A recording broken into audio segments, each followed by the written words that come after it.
So that said, if we close our eyes,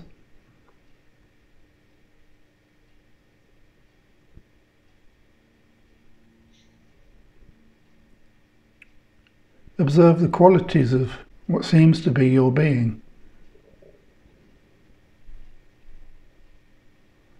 Without reference to language, thought, or memory, not memories, but the facility of memory, that is, no labels.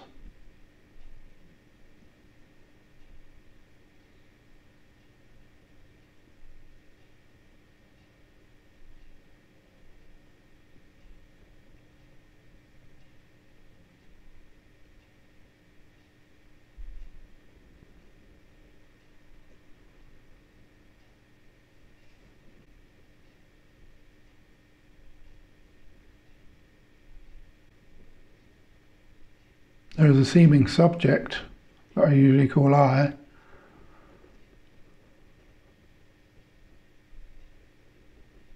That with my eyes closed, there's a limiting of the objects that I know, or we might start at I see. With our eyes open we see, so I see. When we close our eyes, I do not see. Using the senses, we can say I hear, so I can hear. I am hearing words and spaces between the words. And if we move attention again using language to the body, there is a sensation of feet on the floor and of our buttocks and back on the chair.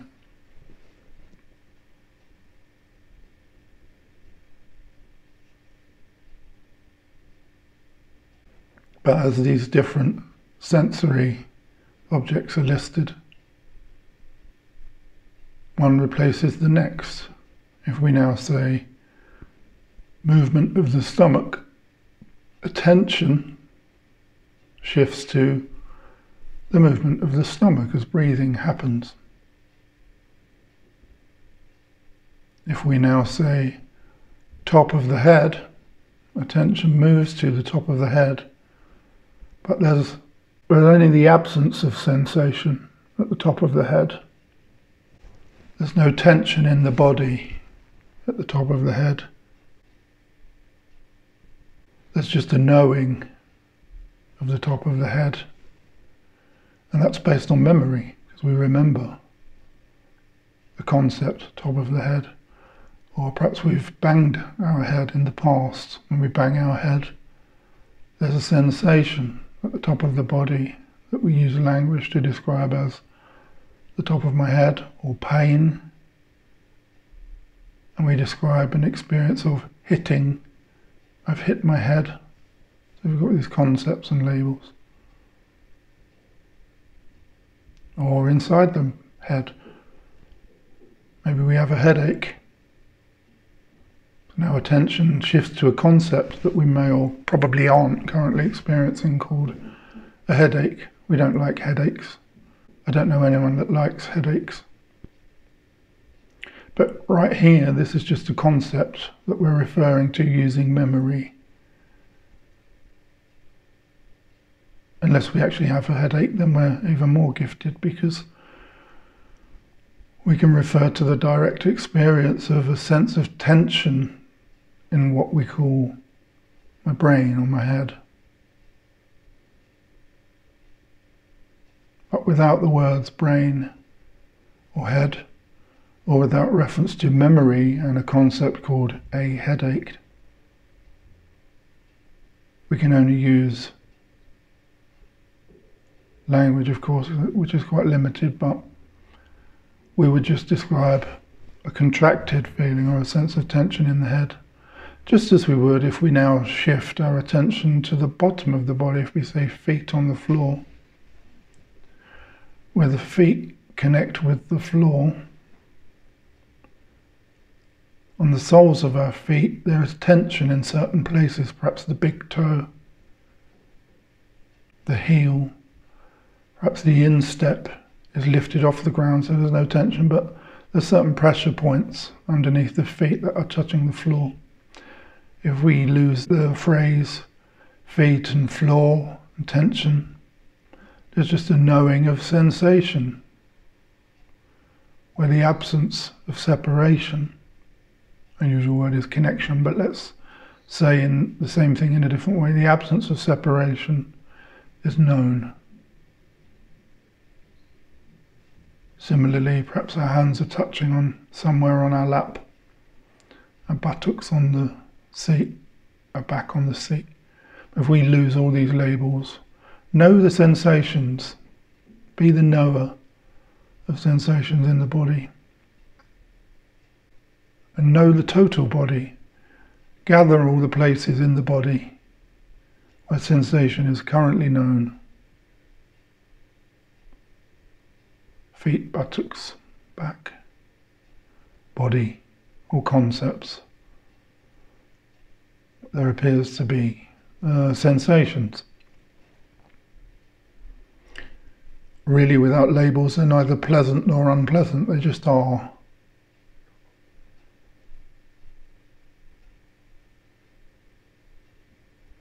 And dependent on the degree of the sensation, were we to lose a finger, the sensation would be, we would call it strong. We might call it painful, but really the intensity of the sensation is increased if we experience something we might call harmful. If it's simply the sensation of our feet on the floor, our buttocks on the seat, the sensation and the intensity of the sensation, not only we wouldn't say is uncomfortable, we might say is somewhat comfortable. If we divert our attention away from the constant thought movements of mind into the body, we become body-centered rather than identified with the thought narrative. And actually the body appears to be, unless the intensity of sensations is strong or uncomfortable, the body appears to be at peace with itself. Of course, the body is at peace. It is present to the experience of itself.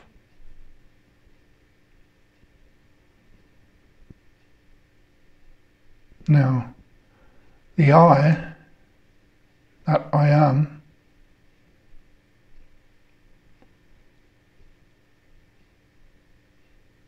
that fell off my bicycle when I was young, or that fell in love when I was a little older, or that cried and knew pain, people passed away, or that knew joy on psychedelics, is unchanged by these different experiences. The intensity of those experiences is different according to our conditioning and our upbringing and our social and cultural reference points for what is currently good and what is currently bad, whatever those words mean in the dualistic world. Who's to say? Things change depending on our postcode in the social and environmental world. But despite these changing intensities of feelings, from misery to ecstasy, to isolation, to community,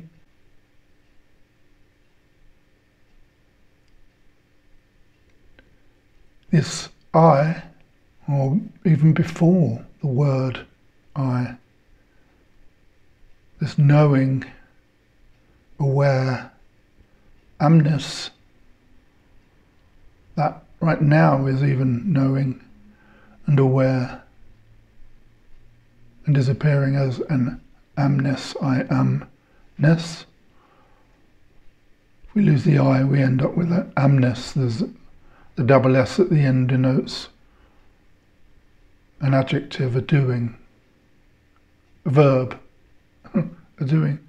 Amness is happening, is unchanged by the intensity of incalculable experiences over a lifetime between misery and ecstasy.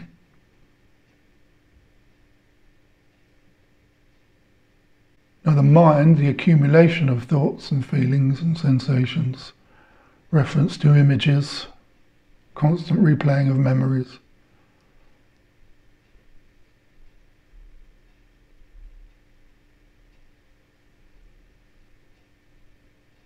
is motivated by accumulating positive experiences, positive experience on positive experience on positive experience. Just keep trying to capture something once known that it calls happiness, and to do so by rejecting or avoiding experiences it might call difficult or negative.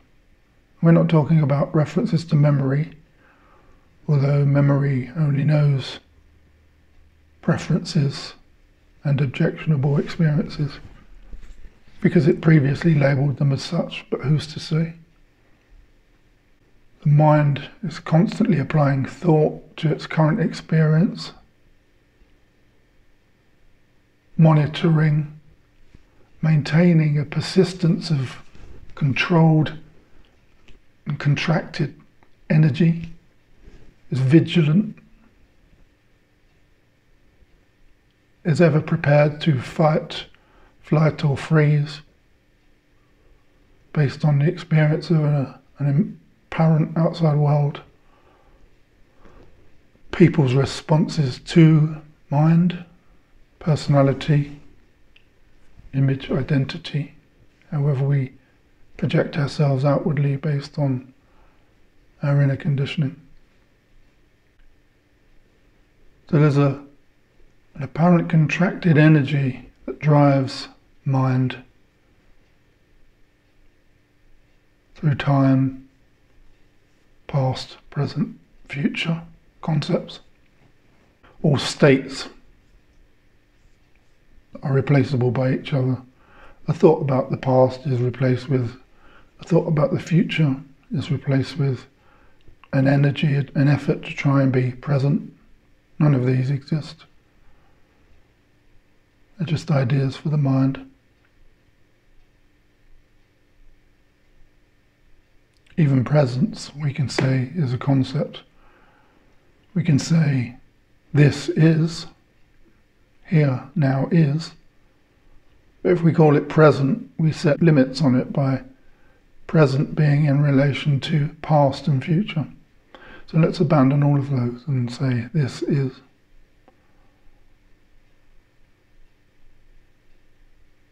Mind is thoughts, feelings, reference to memories. Mind is uncomfortable with periods of what it perceives as periods of this, because without a thought to apply to this, to describe this, to communicate this, in order to control this,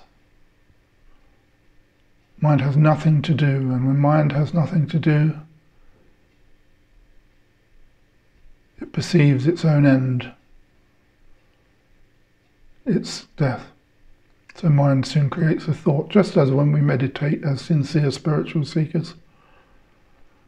We sit in the thinking mind, and mind says, let's not think. Mind doesn't think, and is okay with this for nowhere past 10 seconds. So around about 6 to 9 seconds starts to panic, starts to flap, and creates a thought. Usually its first thought is, this is going great.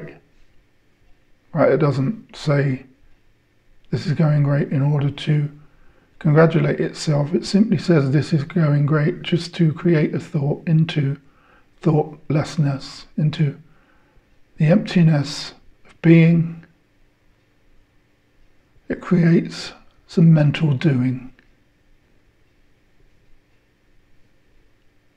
And our institutions are overwhelmed with individuals who are overwhelmed with the mental narratives of the thought structure. Brilliant, on the other hand, though it is.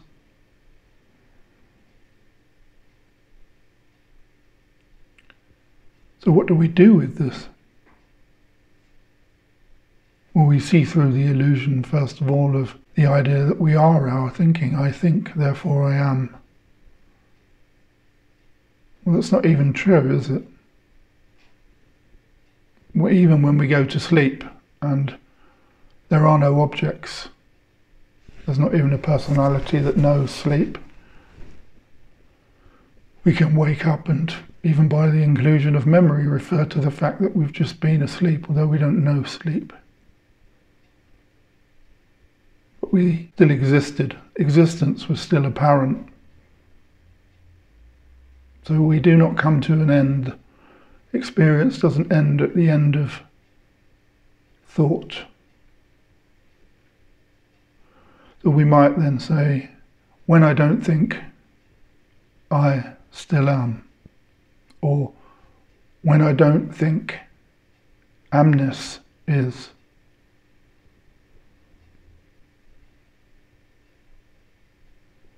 So if we go straight to the amness, this direct pointing, and our way is to say, without the use of words, without thought, if we don't think about it, what's wrong with right now?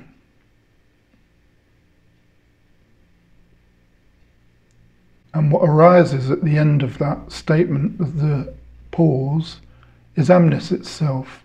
If we don't think about it, what's wrong with right now?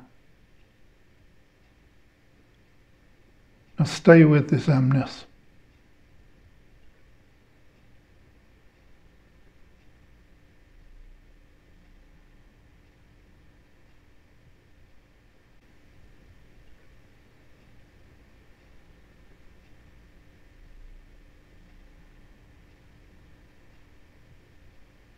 I think we can all confirm that amness is. There's an amness. We can say, amness doesn't need me to be known. Amness simply is.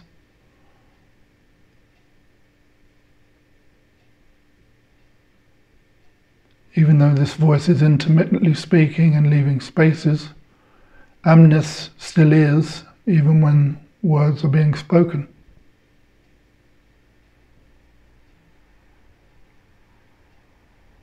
Amness is unchanged by this voice and its narrative and the absence of this voice. Amness knows words and knows the absence of words and is unchanged by words and the absence of words. Amness simply is. It is absolutely true.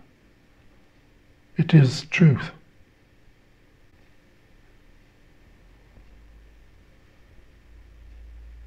Amness is known. Do you know amness? Is there a knowing of amness? Is there a knowing of unbroken amness?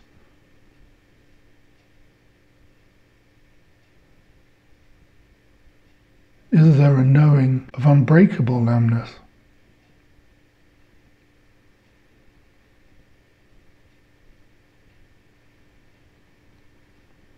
This amness is in fact the only experience there has ever been. In fact, this amness is the very nature of experience.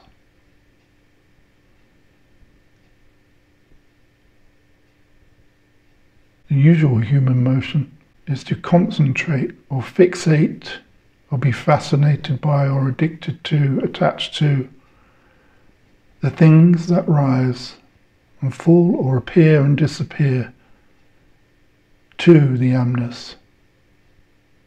Thoughts, feelings, images, reference to memory, sensations in the body, an apparent world of outside objects, a modulation of those dependent on cultural and social and familial referencing.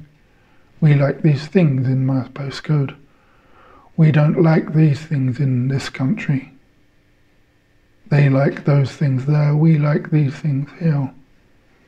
And the world is made on this dualistic either-or movement. And so we argue over who has the right preferences. And such arguments create tension, war and destruction.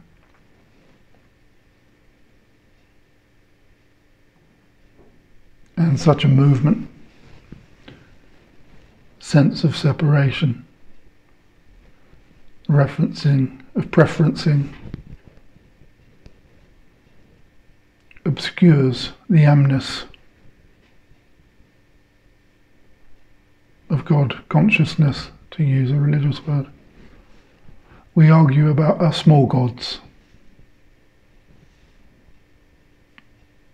substances, relationships, politics, possessions, people, places and things. We argue over these smaller items of worship.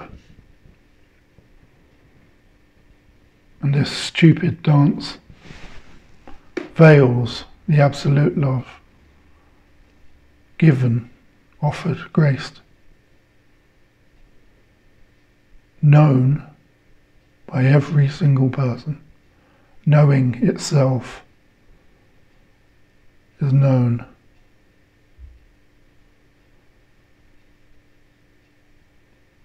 We miss out on the beauty of the forest because we're concerned with the preferencing of trees that we either like or dislike. Ugly trees, majestic trees, and never once notice the forest.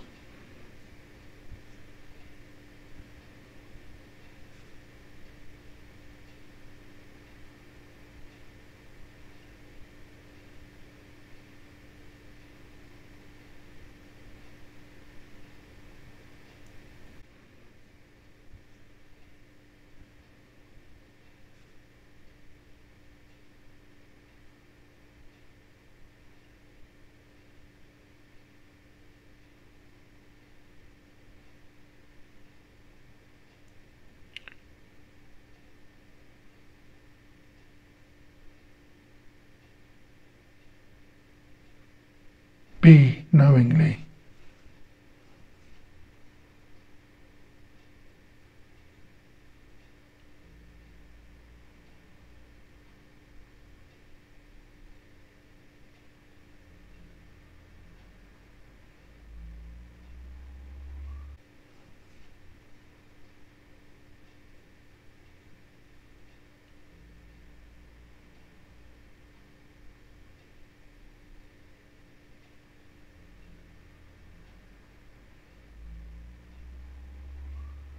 That which is known.